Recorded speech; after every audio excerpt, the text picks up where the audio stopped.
নমস্কাৰ অংকুৰিত অসম চাই থকাৰ বাবে ধন্যবাদ।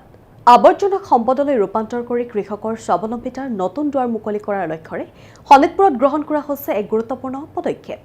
কেঁচুসাৰ উৎপাদন আৰু কাঠফুলা খেতিৰ জৰিয়তে কৃষি ক্ষেত্ৰত বহন ক্ষমতা অনাৰ উদ্দেশ্যে শোণিতপুৰ জিলা কৃষি বিভাগৰ উদ্যোগত আৰু কৃষি প্ৰযুক্তি ব্যৱস্থাপনা সংস্থাৰ সহযোগত ৰঙাপাৰা উন্নয়ন খণ্ডৰ অন্তৰ্গত ১ নম্বৰ বগীগিল গাঁৱত সাৰ উৎপাদন আৰু কাঠফুলা খেতি এক বহনক্ষম আৱৰ্জনা ব্যৱস্থাপনা উদ্যোগ শীৰ্ষক এক ক্ষমতা বিকাশ প্ৰশিক্ষণ কাৰ্যসূচী সফলতাৰে অনুষ্ঠিত হয়।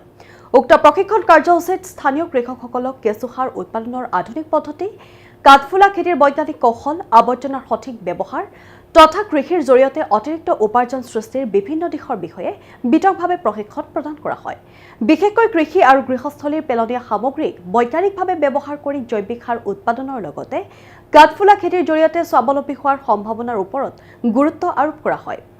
উল্লেখ্য যে এই অনুষ্ঠিত গুৰুত্বপূৰ্ণ কাৰ্যসূচীত শোণিতপুৰ জিলাৰ বিভিন্ন প্ৰান্তৰ ১০০ৰো অধিক কৃষক ভাই বন্ধুৱে উৎসাহেৰে অংশগ্ৰহণ কৰে। কৃষকসকলৰ মাজত আধুনিক কৃষি প্ৰযুক্তিৰ প্ৰসাৰ, আৱৰ্জনাৰ বহনক্ষম ব্যৱস্থাপনা আৰু বিকল্প কৃষি উদ্যোগৰ জৰিয়তে উপাৰ্জনৰ পথ প্ৰশস্ত কৰাৰ ক্ষেত্ৰত এই প্ৰশিক্ষণ কাৰ্যসূচীয়ে এক আশাব্যঞ্জক পদক্ষেপ হিচাপে বিশেষ তাৎপৰ্য বহন কৰিছে।